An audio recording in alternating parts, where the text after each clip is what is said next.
Câmera, claquete, ação. Imagine você fazer uma viagem no tempo e passar pelo show do dia 7, festivais da música popular brasileira e o fino da bossa.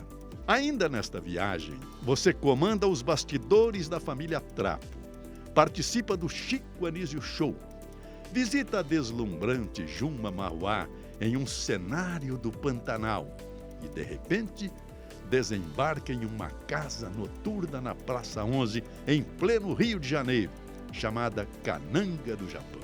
E ainda, neste balão mágico que embala os sonhos, você conhece tudo o que há de mais fantástico no Brasil e no mundo.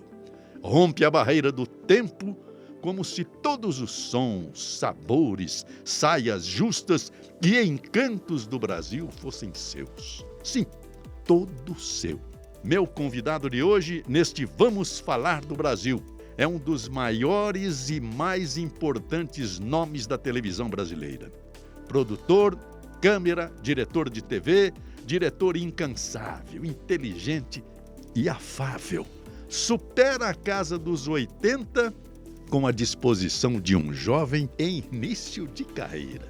Não é à toa que comanda um dos projetos mais ousados de integração entre rádio, televisão e internet, a Panflix, uma plataforma que recebe mais ou menos 39 milhões de acessos nos vídeos postados. Claro que nesta introdução poderia citar tantas outras coisas que ele fez, como Ana Raio e Zé Trovão. Éramos 6, as pupilas do senhor reitor, e TV Mulher, e Equipe A, e tantos outros. Newton Travesso é daquelas pessoas que, se pudesse, começaria a entrevista com um simples olá e ouviria seus casos e histórias como em um grande sonho, sobre tudo o que há de melhor na televisão brasileira. Ok, valeu.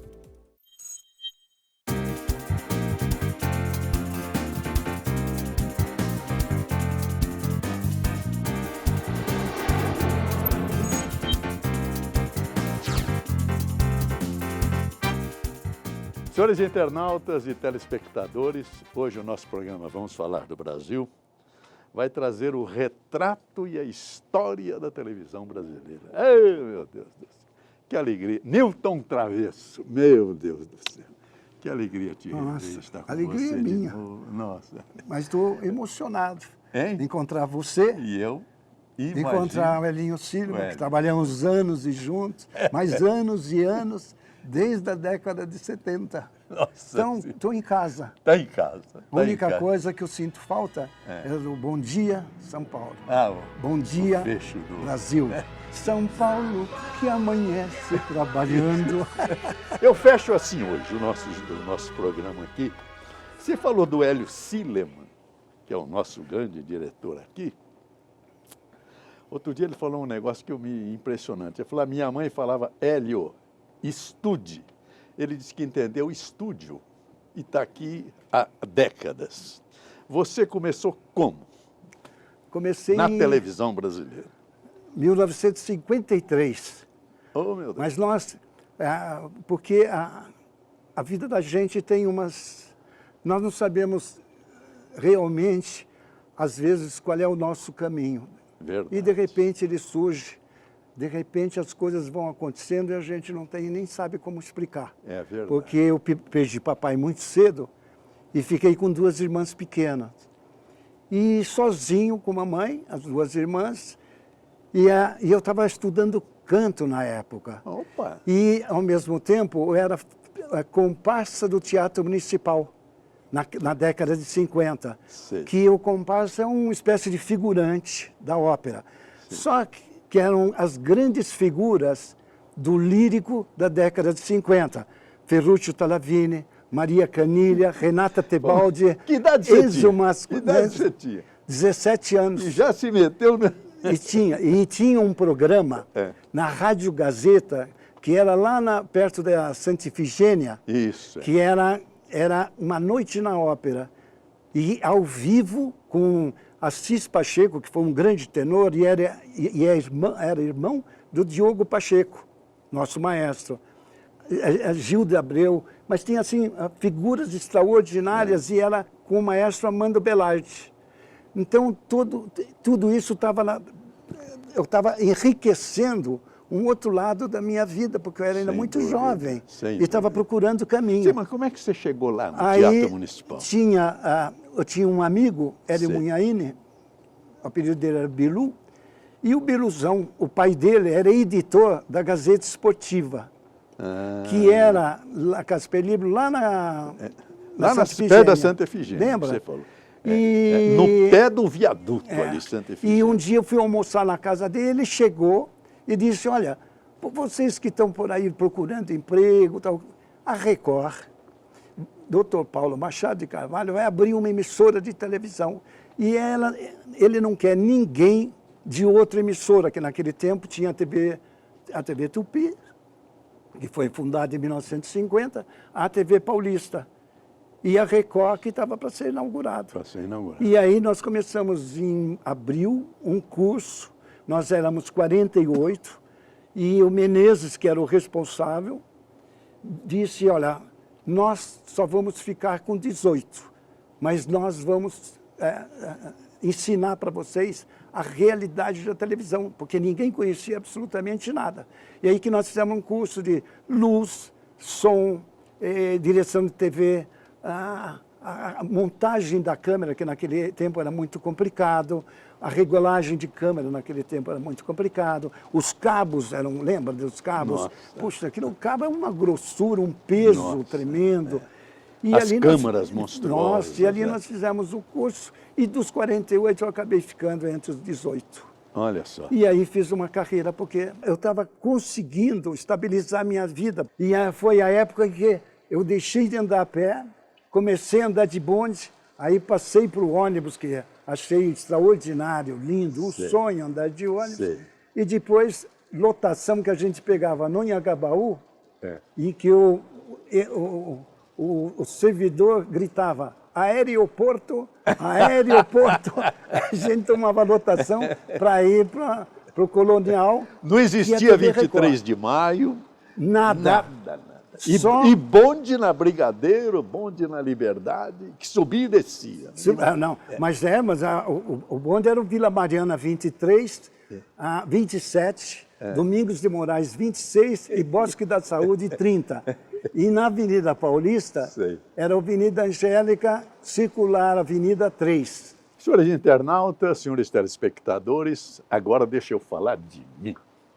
Eu tive o orgulho e a glória de ser dirigido por Newton Travesso na TV que estava nascendo, que era a TV Jovem Pan. Exatamente. Isso está na minha história.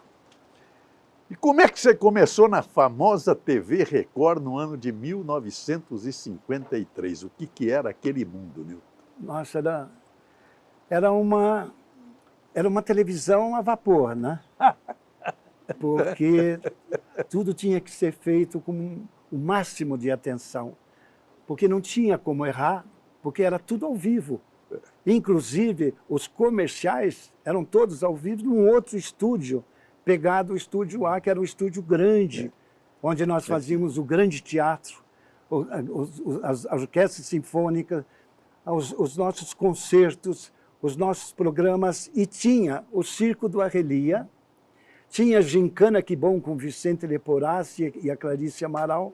Certo. E as garotas propagandas... Nossa, Neide Alexandre, Vilma Chandler. Vilma Chandler, Rosa Maria, isso. Lucy Reis, Nossa. e Dalina de Oliveira. Que falavam ao vivo decor. Porque nós, no Suíte, a gente, ao mesmo tempo que estava fazendo, vamos dizer, o grande teatro Cacilda Becker, a gente já alertava, tocava a campainha do estúdio comercial.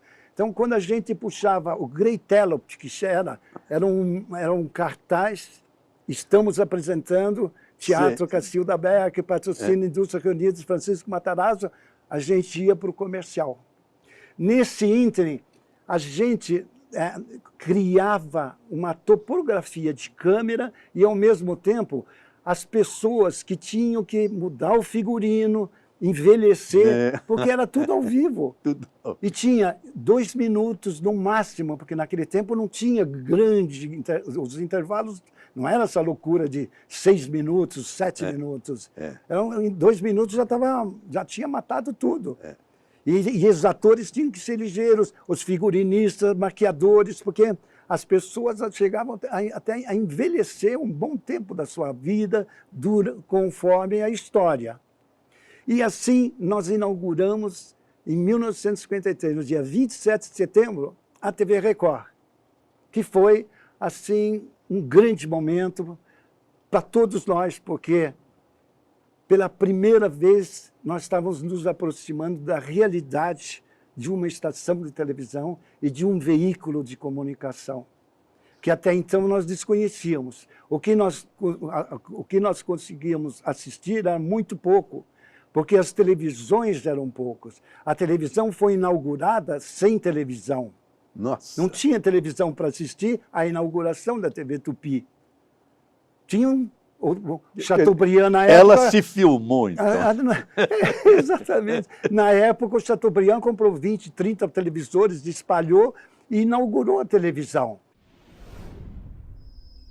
Foi inaugurada às 5h30 da tarde a primeira estação de televisão da América do Sul. Com Cassiano Gabus Mendes, a Vida Alves, Walter Foster, Lima Duarte era sonoplasta e hoje é um dos maiores atores do Brasil.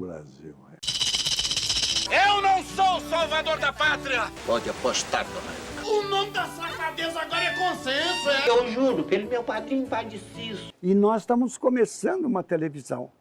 E foi ali que nós começamos a entender melhor o comportamento das pessoas para as câmeras e nós para as câmeras. Como é que nós teríamos que dirigir os atores? E aí eu, por exemplo, fiz 2 anos do Teatro Cacilda Becker, que era um elenco lindíssimo. E tinha um grande mestre, que inclusive foi o homem que me ensinou a dirigir ator, que era o Zimbisky. Esse polonês era um homem extraordinário, um ator e diretor. Portanto, chegando ao Brasil, como diretor já completamente formado na Europa, no caso particular da Polônia, eu trazia uma bagagem completa de um realizador de um espetáculo teatral, além da minha particular personalidade ou estilo que eu poderia ter como diretor do teatro.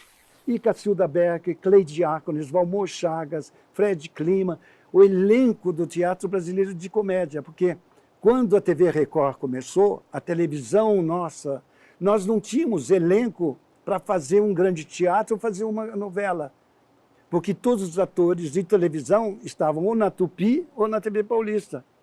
Mas nesse ínterim estava sendo fundada a Vera Cruz, e vieram os italianos para São Paulo. Quer dizer que foi antes da Vera Cruz? E eles estavam chegando e já tinham montado o Teatro Brasileiro de Comédia, a Vera Cruz. E foi aí que foi a grande expansão do teatro, e a televisão Record teve uma cultura extraordinária. Qual é a cultura que foi? A dos grandes atores de teatro.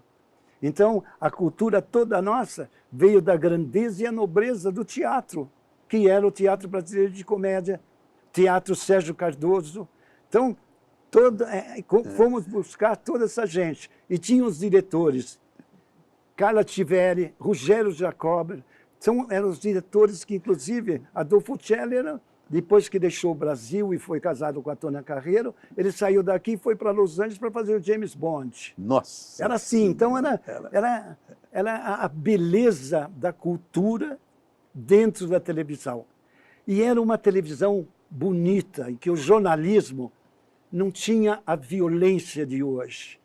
O Brasil tinha uma beleza de informação e de entretenimento.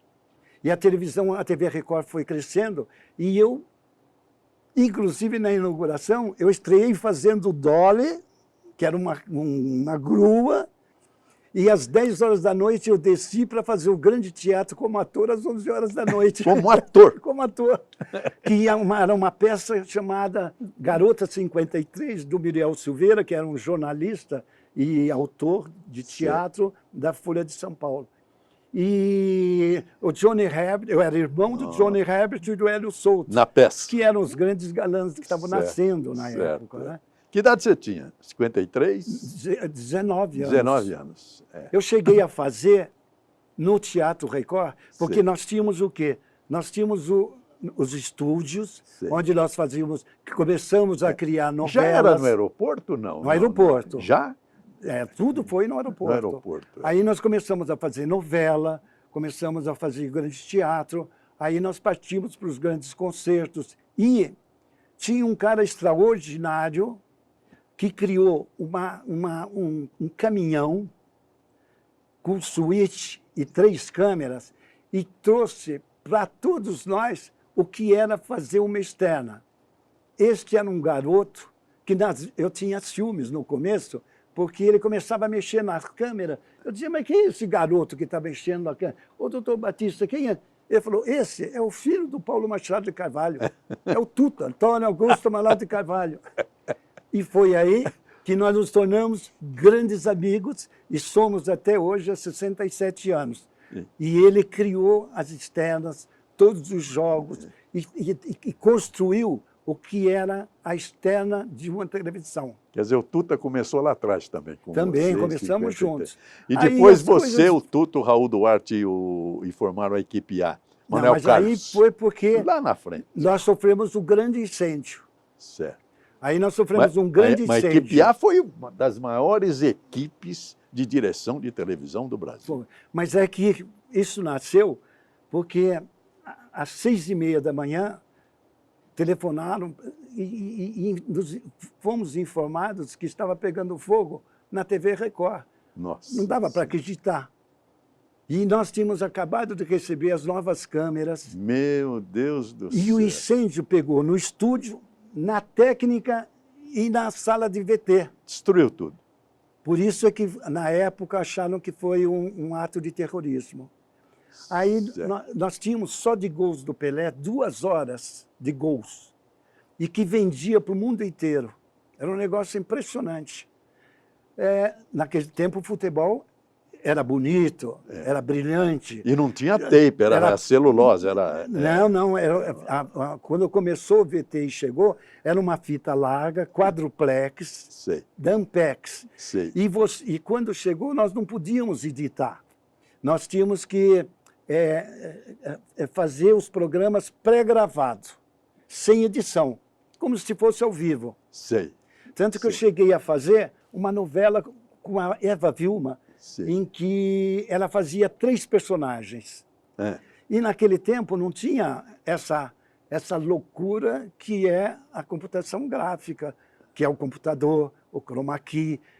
Então, naquele tempo, você não podia nem editar a fita. Então, como é que nós criamos essa novela com esses 3 personagens? Porque teve um dia que o autor precisava que as 3 se encontrassem. Como? Aí o que nós fazíamos? Que era a mesma? Como? Nós tínhamos 2 VTs. Sim. Então, o que acontecia? O cenário, eu fiz a saleta, a cadeira, o abajur, tudo. E tudo para cá era fundo preto.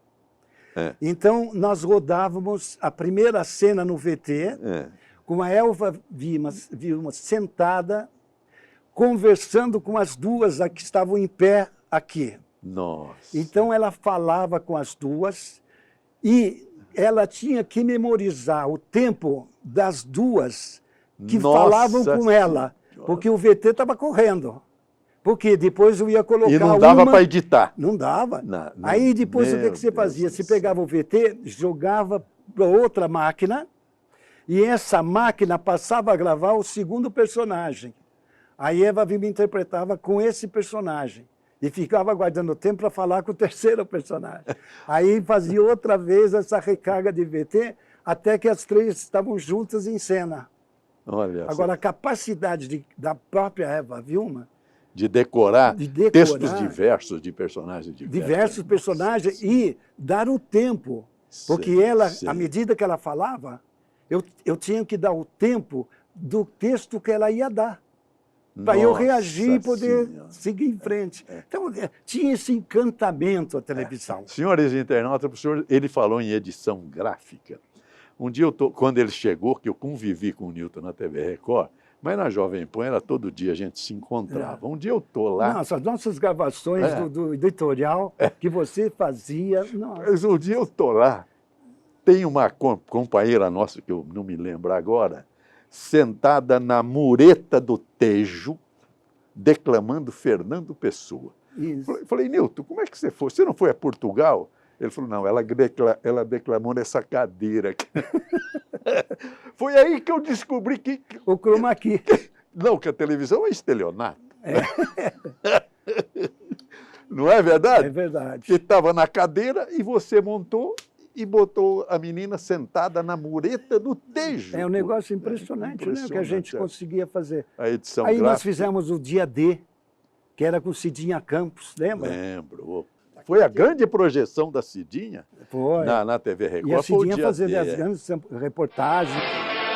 Pelé, o grande homenageado da noite.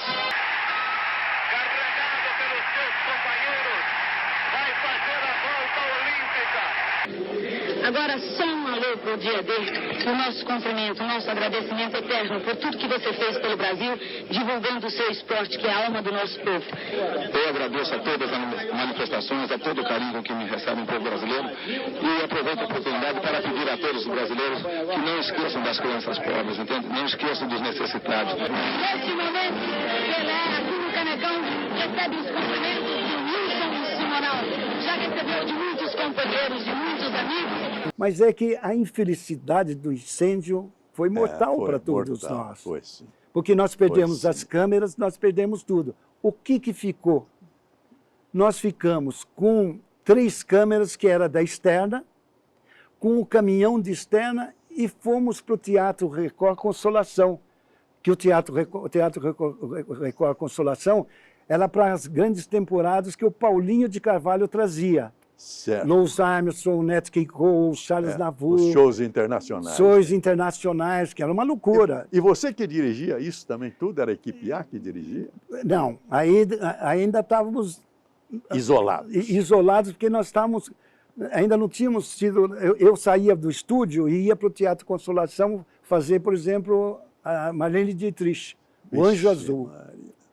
E aí, quando nós estávamos ensaiando, porque nós recebemos toda a programação do show da Marlene. Então, praticamente, eu, com a Abelardo Figueiredo, já tinha mais ou menos, o balé já sabia a coreografia, as coisas, como iam proceder. Aí nós começamos a ensaiar. A Marlene Dietrich chegou num voo às 6 horas da manhã, foi para o Teatro Consolação, nós ensaiamos até 7 horas da noite, Nossa e às 9 horas Senhora. ela entrou no palco. Mas de uma disciplina inacreditável. Tanto que as bailarinas, uma hora nós estávamos ensaiando, que era o final do show, que ela tirava aquela... Tinha um zíper aqui que ela abria, aí ficava com aquelas pernas lindas.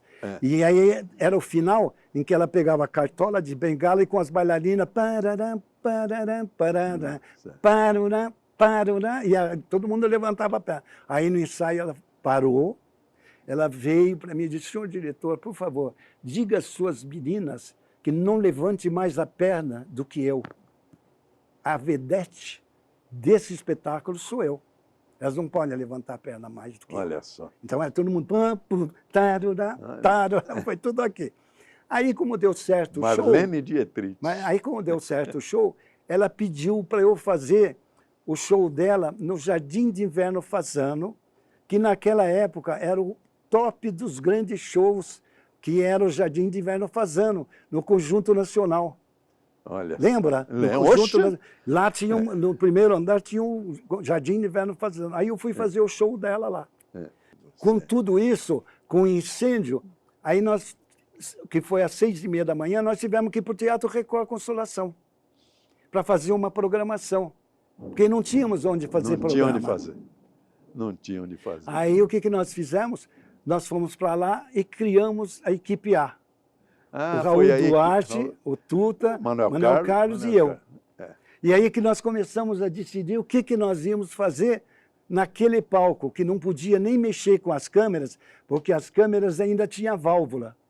E era orticon, o tubo da câmera, que Sei. captava a imagem. Sei. E que não podia mexer, porque as câmeras tinham inaugurado a TV Record em 53. E aí nós começamos a criar programas como Família Trapo, A Noite Se Improvisa, Alianças por Sucesso.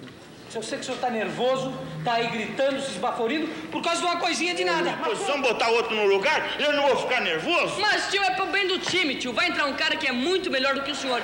Esse aqui que vai jogar? É esse. Infelizmente não vai dar. É isso mesmo. Trouxemos a Hebe Camargo, que tinha acabado de ter o filho, o Marcelo. Já estava com 1 ano, aí nós fomos falar com a Hebe. E a Hebe concordou em voltar à televisão. E aí que nós fizemos o programa, que era o domingo das 8 às 10. Domingo. Aí, como deu Que certo... foi uma audiência brutal, dava estúpida. 89 em todo de o audiência. Brasil. Aí, como estava dando certo, o Paulinho pediu para a gente fazer de 8 às 11. Aí, como estava dando certo, ele pediu fazer das 8 à meia-noite. Então, eram 4 horas de programa. E o seu pai, onde está? Seu pai. Ela chegou um dia tão enfurecida com o Décio, que quando ele foi entrar na nossa sala, ela deu uma porrada no batente da porta. E ela estava com um solitário que enterrou e aí a mão dela não saía. Aí nós tivemos que ver chave de fenda para cutucar aquilo, para tirar a mão dela, para depois tirar o anel. Porque ela só fazia os programas num estágio de quase uma violência, ela inacreditável. E aí eu dizia para ela, Hebe... Foi como é que nasceu aquele seu sorriso histórico da Hebe dentro desse drama?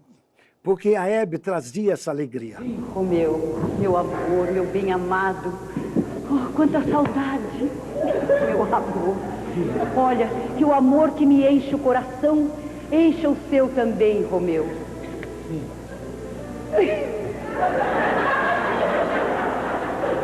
que você fez?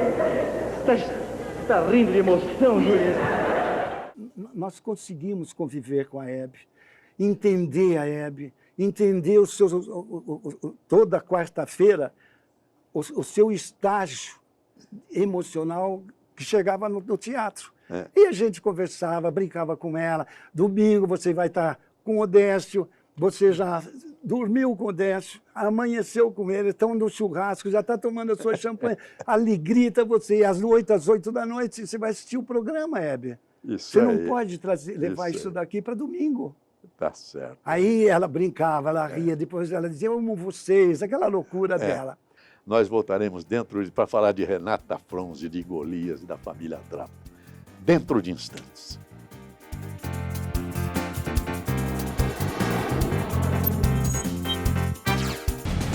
Senhores internautas, estou aqui saudando a todos os internautas e telespectadores para divulgar o nosso programa Vamos Falar do Brasil, que tem o projeto de mostrar o que é o nosso país. Primeira frase que eu usei vale até hoje: o que apodreceu no Brasil foi a República. A nação continua incólume, intacta. Nossos artistas, nossos industriais, nossos agricultores, nossas mulheres, todos constroem essa nação com orgulho e com grandeza. E com um detalhe curioso, todos os grandes nomes que aqui vieram para enriquecer o nosso programa citam uma frase impressionante: as empresas são as pessoas.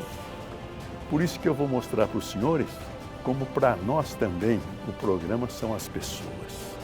Eu vou citar as pessoas que já vieram. Começou com o governador João Dória. Deixou o palácio do governo e veio aqui para abrir o programa Vamos Falar do Brasil. José, você tem razão. Educação e saúde são duas prioridades tão óbvias que devem fazer parte das prioridades de qualquer governo, estadual, municipal e federal. Na sequência, veio um dos maiores jornalistas do nosso país, que é o Flávio Rico. E como surgiu a Jovem Guarda, hein? Você lembra do programa? O Nelson Colaferro Júnior. Um país com tanta luz, né? Com tanta coisa boa, tantas notícias boas. É o sol está chegando para... Você está falando de outro país. Não, Notícias boas. Estou falando do nosso, claro. Foi um show. O Flávio Correia, o Faveco, que é da Ogilvy. O Brasil continua sendo um país, na minha modesta opinião, subdesenvolvido, né? Nós temos problemas aqui que são insolúveis, como, por exemplo, a distribuição de renda, uma barbaridade.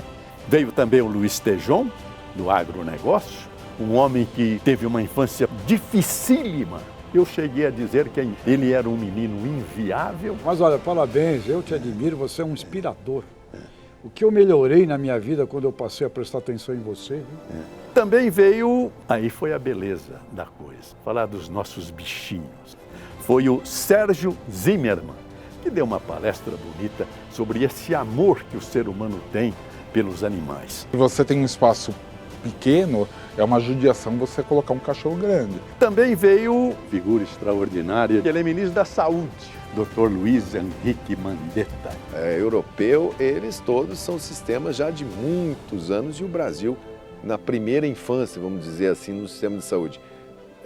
Esse ano o SUS faz 31 anos, quer dizer, se fosse uma pessoa, seria um adulto jovem. E o Jaime Basso, da Sicredi, uma cooperativa que está levantando e ajudando a construir a economia brasileira. Falar sobre cooperativismo é algo muito importante. Eu gosto muito disso, estou no cooperativismo há algum tempo e eu tenho a convicção que é através da cooperação, é através do voluntariado que nós vamos fazer um mundo melhor. Veio também o Carlos Wizard Martins. A grande inspiração veio do Mágico de Oz, The Wizard of Oz. Na sequência, veio o Milton Beck, que é o diretor-geral do LinkedIn em toda a América Latina. O LinkedIn é uma rede social profissional.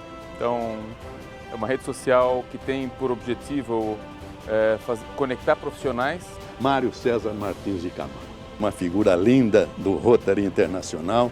Enquanto o Rotary cuida dos recursos humanos, que são os rotarianos, esse exército de 1,2 milhão de voluntários, a Fundação Rotária cuida do patrimônio e dos investimentos em programas humanitários. Armando Ferrentini. Todos nós, né? Os 200 milhões de brasileiros têm que ajudar na recuperação do país. Na sequência, veio esta figura extraordinária do Joseph Cury. Independente das pessoas, se elas assumirem esse papel, entenderem esse papel, o Brasil vai ser um país maravilhoso. Nós vamos agora nos voltar também para as pequenas, grandes coisas deste estado. Por isso está aqui o senhor Fernando Galvão, que é o prefeito da cidade de Bebedouro. Já tem gente que fala que você é louco. Nunca a ferrovia vai voltar no Brasil. Vai voltar. Na sequência veio José Carlos Semenzato, um homem que começou produzindo coxinhas aos 13 anos e construiu um verdadeiro império. Que na vida, não importa onde você esteja, você tem que fazer o melhor sempre. Também veio o ex-ministro, que eu considero ministro da Agricultura, Roberto Rodrigues, que vai nos dar um show da história da vida e da natureza. Daqui a pouco vão ter colhedeiras andando na roça, colhendo 3, 4 colhedeiras manejadas por um único operador no escritório, via satélite. Como os senhores veem também para nós, as empresas e os programas são as pessoas. Vamos falar do Brasil.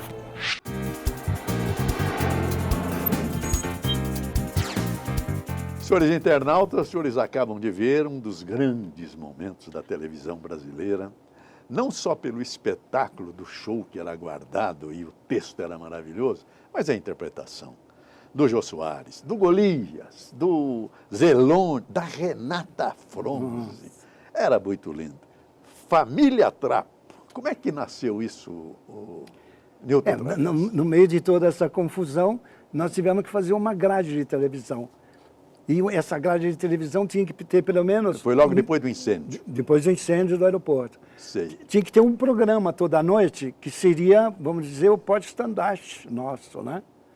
E foi aí que nós começamos a criar os programas. Aí nasceu a ideia de fazer um programa de uma família, porque nós tínhamos o Golias na mão.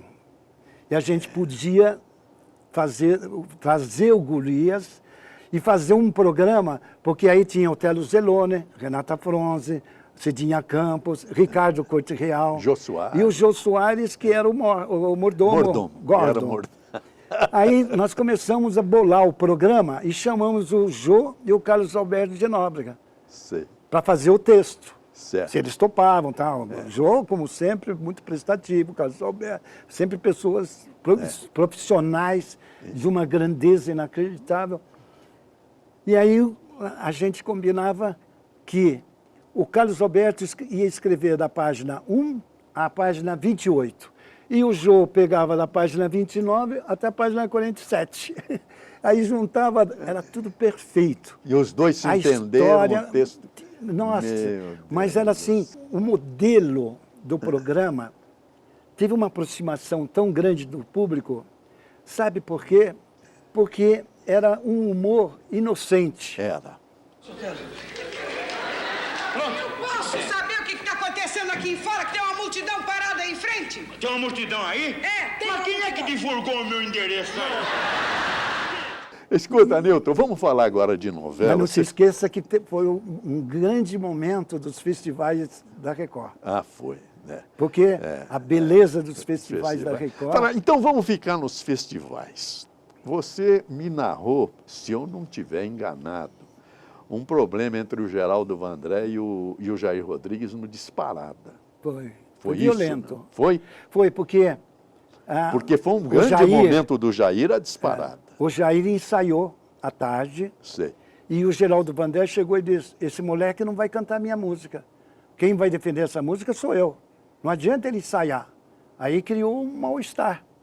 Aí o Solano chamou o Geraldo Vandré, e o Geraldo Vandré era um homem agressivo, violento, forte, dava porrada na mesa, um negócio assim, este moleque, ele vai estragar, ele vai entrar... Porque o Jair brincava muito com Elis Regina, e quando entrava um artista, dizia, esse cachorrão aí, essas brincadeiras do Jair, e o Geraldo Vandré dizia que ele ia estragar a obra dele. A Disparada. Até que o Solano conseguiu convencer ele de que ele ouvisse, pelo menos, um ensaio. E aí ele sentou na plateia, Ciro Pereira botou a orquestra para quebrar, Trio Maraiá, Caçulinha e a Queixada. Aí o Jair Rodrigues, no ensaio, já arrasou, que foi uma obra-prima do Jair Rodrigues. Porque a emoção que ele deu para essa música é inesquecível. Maravilha. Prepare o seu coração, que eu vou contar. Eu venho lá do sertão, eu venho... Me arrepia só de lembrar. Na boiada já fui boi. Boiadeiro já fui rei. Putz, coisa linda. A Elis também tinha um problema com o irmão, né? Que tinha um problema que de vez em quando aparecia. A Elis foi sempre muito mal amada. Custou muito tempo a gente conhecer melhor a Elis, porque a Elis sempre foi uma grande cantora. A Elis foi sempre uma grande atriz. E a Elis foi sempre uma grande intérprete, porque a Elis cantava a música como uma grande atriz, só que um talento musical e uma afinação extraordinária.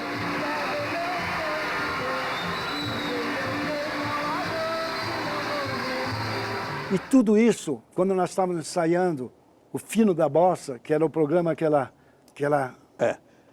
apresentava junto com o Jair, mas ela dominava o palco. Quando nós estávamos ensaiando à tarde, chegava alguém da família que vinha para buscar o dinheiro. E isso deixava ela, mas ela acabada. Mas ela superou tudo isso durante anos e anos. Teve um cara maravilhoso que foi o César Camargo, que deu um carinho muito grande para ela. Quem sabe foi o único cara que realmente amou para valer a Elis Regina. Vamos deixar a tristeza de lado. Mas assim foi. E, de repente, no meio de tudo isso, o festival, a Disparada, os grandes musicais, de repente, de manhã, às 6h30 da manhã, o Teatro Consolação está pegando fogo. Foi o segundo incêndio. Segundo incêndio. Fomos para o Teatro Paramão. Começamos a fazer todo o nosso trabalho de volta. Quando foi num domingo, fizemos o festival. Tudo era no teatro, inclusive a Jovem Guarda do Roberto, era tudo no Teatro da Consolação. Tudo, a Jovem Guarda era no domingo, porque todo mundo diz, mas por que a Jovem Guarda era domingo à tarde? Porque na época a Federação Paulista de Futebol proibiu a transmissão da televisão do jogo, que era ao vivo, lembra? Sei. Graças à jovem guarda da dupla Roberto Carlos e Erasmo Carlos, junto com a musa Vanderleia.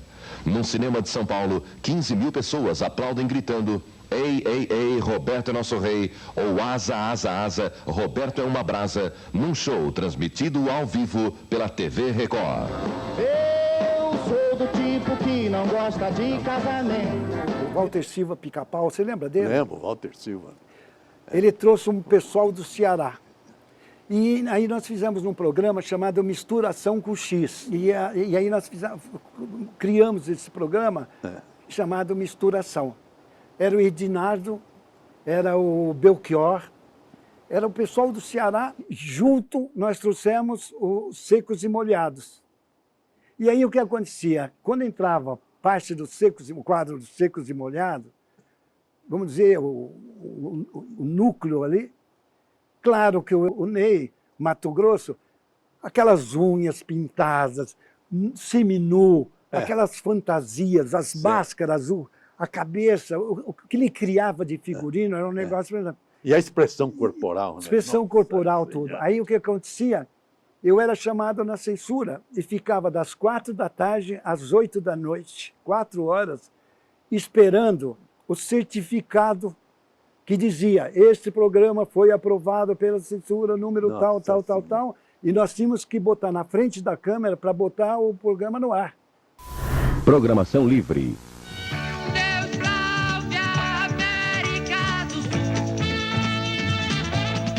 Eles estavam sacrificando a Dona Irã Barbosa porque achava que a ortografia, que ele estava massacrando a língua portuguesa.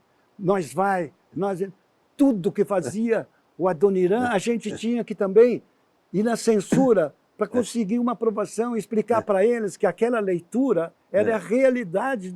Eu interrompo de novo para dizer que Manuel Bandeira, na evocação do Recife, falou o seguinte: a vida não chegava nem pelos jornais, nem pelos livros, vinha da boca do povo, da língua errada do povo. Não, língua certa do povo, porque ele é que fala gostoso o português do Brasil. No Jornal da Manhã, o editorial final era esse. Depois nós descíamos para o 20º andar e nós gravávamos, lembra? É verdade. Que lindo que era. Começando até... Escuta, vamos parar de falar desses dramas todos, que realmente machuca a gente, né? E vamos falar dos grandes momentos que você produziu, as grandes novelas da televisão, começando pela Record. Foi. Quais foram as novelas que você fez na TV? Nós tivemos, nossa, eu devo ter feito umas 28 novelas na minha vida. Começando com Banzo, que era uma novela da escravidão, muito bem narrada pelo Solano Trindade, que era o grande poeta do Embu das Artes. Era um homem maravilhoso, um criador inacreditável. E ele trazia toda a cultura negra para a nossa novela. Banzo, eu aprendi que é saudade na língua afro. Nós fizemos um teatro com o Paulo Plané Buarque e o Randall Juliano. E o Paulo Plané sofre um acidente e perde as pernas, ao vivo. Aí nós começamos a bolar como é que nós vamos fazer ele na cama com as pernas amputadas.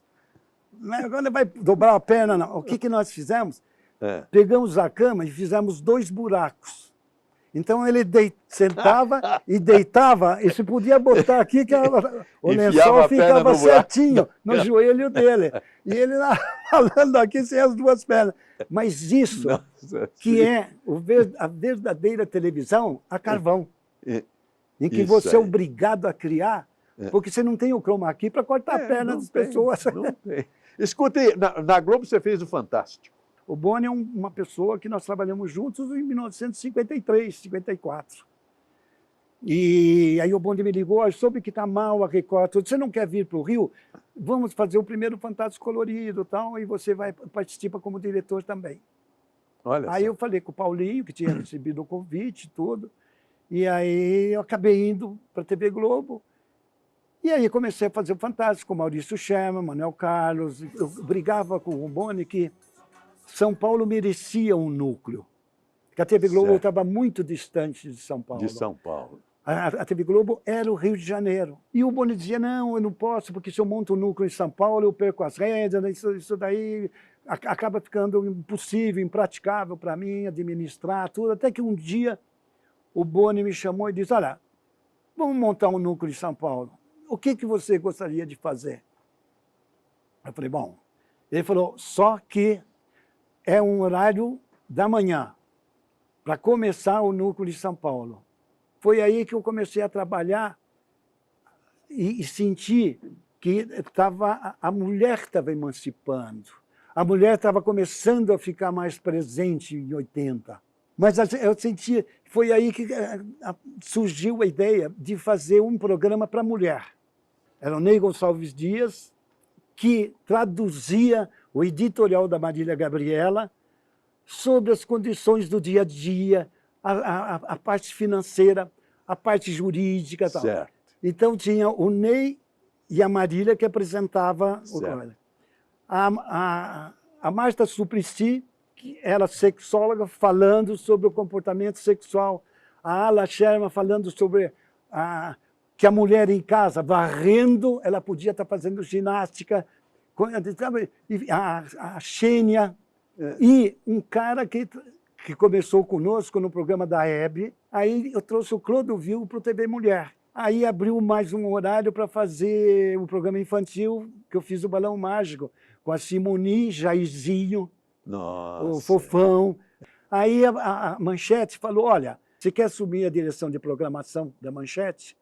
Eu falei, eu acho que é legal. Então, assume, e aí nós vamos começar a fazer uma nova grade. E aí começou, até o Aninho Silva, inclusive, participou da nova fase da Rede Manchete. Certo. E aí que o Benito Rui Barbosa tinha uma novela chamada Pantanal. Oxa, e estava há 5 anos na gaveta do Mário Lúcio Weiss.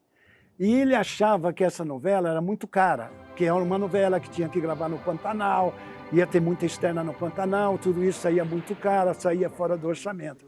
E o Benedito enlouquecia todo ano, porque não entrava na grade das novelas o Pantanal. E no dia 19 de maio, no dia do aniversário do Jaime, eu telefonei para o Jaime e disse, olha, Jaime, eu estou assumindo a programação da Manchete e nós vamos abrir de novo a dramaturgia. Você quer vir assumir a dramaturgia? Aí eu trouxe. E aí o Jaiminho falou, olha, tem uma novela, vamos conversar com o Benedito, que é capaz que a gente traga o Benedito. Aí toca, fala com o Benedito. Aí trouxemos o Benedito. E o Boni e o Mário Lúcio liberou o Benedito. E aí nós passamos a trabalhar o Pantanal. E o Pantanal explodiu. Explodiu. E aí começou a dar 40. E aí o que acontecia? A Globo ficava louca da vida, porque quando terminava o jornal, a novela, e nós emendávamos a novela nossa. Era um negócio de louco, né? E a Globo não conseguia entender o que estava acontecendo. E nós tínhamos de plantão o casal 20, que era ele, Akin, e a mulher dele, eles que apresentavam o Jornal da Manchete. Sim. Então eles tinham aqui 3, 4 notícias frias e a gente ia dando sinal para ele. Ainda está a novela, ainda está a novela. Acabou a novela, eles iam para a última notícia, encerravam o jornal e nós entrávamos. Então era uma coisa fantástica, né? É. E aí começamos a concretizar uma programação. Só que, de repente, o dinheiro desaparecia. Aí começou uma complicação. Que foi o final da TV Manchete, que foi uma grande emissora. O senhor Adolfo era um cara espetacular, um homem de uma visão extraordinária. Extraordinário. Fez um grande teatro. A Manchete era uma grande revista. Todas as revistas médicas, infantis, lembra? Era um negócio impressionante. Nós fizemos um grande programa com o Clodovil, que inclusive o Elinho dirigiu na Manchete. E conseguimos fazer também programa feminino. Foi uma fase muito bonita, que a Manchete deixou uma saudade muito grande. Verdade. Ela fechou Verdade. E nós temos uma imagem linda até hoje da TV Manchete. E aí o Luciano me convidou para assumir a dramaturgia. o Silvio perguntou, o que você gostaria de fazer? Eu falei, olha, eu estou aqui já há 6 meses preparando todos os projetos de dramaturgia. E tem uma novela que eu gostaria de fazer, porque é a cidade de São Paulo. Mexe com a Praça Buenos Aires, a Revolução de 32, a Moca, a Avenida Angélica, sabe? Tem uma que é um livro da Senhora Dupré. Éramos 6. É uma novela que vai falar com São Paulo. Eu acho que assim é um espaço completamente diferente para a gente entrar na dramaturgia e começar a trazer o público de volta. Olha Aí ele falou, tudo bem, faz o que você quiser, é isso, tudo bem. Aí encomendei um bonde que só faz no Rio de Janeiro. E, pô, o bonde veio numa jamanta. Quando entrou e fiz uma cidade cenográfica, que praticamente foi a primeira vez. E tem até hoje lá no A cidade SBT, cenográfica foi a primeira construída em São Paulo, lá no SBT da Anhanguera, que era linda. E aí tinha um bonde, quando a Avenida Angélica, 3 Avenida Angélica, aí quando ia para a Moca, a gente mudava tudo, botava a plaqueta, Moca 17, a gente brincava. E aí E foi sucesso preparei também. todo. Aí começou, tive que trabalhar o elenco. Aí eu achava que trabalhei muitos anos com a Irene Ravache. O Elinho também trabalhou, nós fizemos lindos trabalhos com a Irene Ravache, inclusive para o MAP, no tempo do Fernando Vieira de Mello. Tempo do Fernando. Nossa, o que nós Outro fizemos... companheiro, grande jornalista brasileiro. Nossa, Fernando Vieira de Mello... Hoje é nome de túnel. Está na lembrança Tá. nossa até hoje. Até hoje. E aí comecei a trabalhar o elenco e a Irene Ravache estava fazendo uma peça no Teatro FAP. Aí eu fui lá, sentei, comecei a assistir a peça, a Irene olhou, no meio da peça, olhou para mim, meio estranhando, o que esse cara está fazendo aqui, né? Quando terminou, fui lá falar com ela, eu estou fazendo uma novela, o SBT me deu toda a liberdade, e a novela Éramos 6. E tem um papel lindo para você, que é de Dona Lola, eu acho que só você pode fazer, porque passa na década de 20, 30 e 40. E pega a Revolução de 32 para terminar quando começa a guerra e tal. Aí ela falou, não, no SBT não faz isso para mim. Nós temos uma amizade tão grande, você quer cortar a nossa amizade, é me convidar para ir para o SBT. O homem é um irresponsável. Ele corta todas as novelas. Esse irresponsável é o Silvio Santos. Ele não vai fazer isso, jamais. Pô.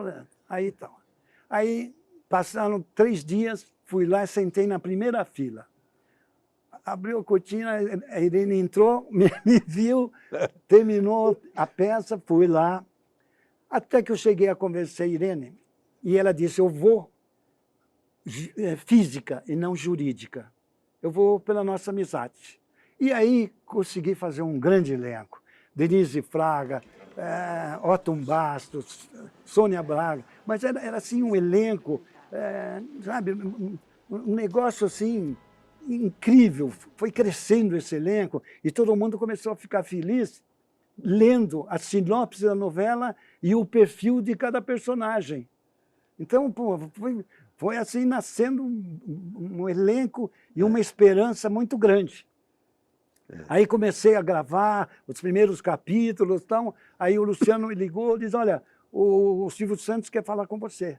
Eu falei, oh, que bom, vamos lá. Ele falou, não, melhor ir sozinho. Eu falei, tá bom.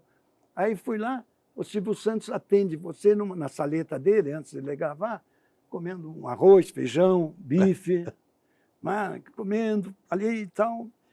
Eu gostaria de acertar com você e saber o que você está pensando da novela e qual horário que você está imaginando colocar. Eu falei, olha, Silvio, a novela, eu acho que a gente devia fazer mais ou menos o que nós fizemos na Manchete. Termina a novela da Globo, a gente emenda, porque a gente tenta capitalizar esse público todo. Ele falou, não, eu quero botar essa novela às 8 da noite. Eu falei, putz, Silvio, 8 da noite? O Jornal Nacional é imbatível. Nossa. 1954, Jornal Nacional. Nossa Senhora. Não, pode deixar que... Eu falei, não, Silvio, por favor, eu acho que depois da novela da Globo a gente consegue um espaço melhor. Ele falou, não, eu vou pensar. Eu vou pensar, depois acerto com você. Eu falei, tudo bem. Passaram uns 2 dias, o Silvio me chamou, fui lá, ele falou, olha, já pensei, já está tudo resolvido. Eu falei, então como é que ficou, Silvio? Ele falou, nem você nem eu. Eu vou botar a novela às 8 e vou reprisar o mesmo capítulo às 9h30, assim que termina a novela da Globo. Aí eu falei, tipo, não, tá certo, é isso? É de você tá verdade. Ele falou, claro que é. Não tem erro, vamos fazer isso. Aí eu comecei a pensar, eu não tenho como brigar com o patrão. Lógico. Não posso competir com ele. Aí começou a novela. Aí ele me chamava e dizia, tá vendo? Às 8, deu 8, 10. Às 9, deu 22. Quanto nós demos? 32, 34. É o que nós estamos dando. Ele somava o horário das 8 com o horário das 9h30. Mas assim mesmo abriu um grande espaço. Certo. Foi um momento, porque no fundo a gente tem que reverenciar o Silvio Santos, afinal de contas, um homem que fez uma de um programa de domingo, fez a segunda rede do país, tem que respeitar. Com o microfone na mão, e mais microfone, nada. E mais 4, 6 horas de programa. A gente tem uma grande admiração pelo Silvio. Aí, mas ele é duro assim, ele vai, decide e acabou. Acabou. Aí eu acabei fazendo As Pupilas do Seu Reitor, com a Débora Bloch, a Juca de Oliveira. Foi um elenco também gostoso, uma novela que nós começamos a rodar em Guimarães, em Portugal. Já saímos de Externa, foi uma grande novela. Aí fizemos Ossos do Barão, que foi uma novela também que tinha uma história de uma importância muito grande para todos nós, né? E do seu autor. Só que no meio da novela nós tivemos um problema muito sério, porque não éramos 6, eu precisava de uma atriz bonita para fazer 4 capítulos. E no meio das revistas eu achei uma menina, que era linda, chamava-se Ana Paula Arócio. Nossa! Aí eu pedi para o Fernando Ranculeta, falando com ele, vê se encontra ela. Pô, essa menina deve ser linda. Tudo. Aí nós trouxemos, explicamos para ela, fiz a novela com ela. Por quê? E ela já era artista? Já era atriz? Não. Ela era atriz, ela era capa de revista. Modelo fotográfico. Era.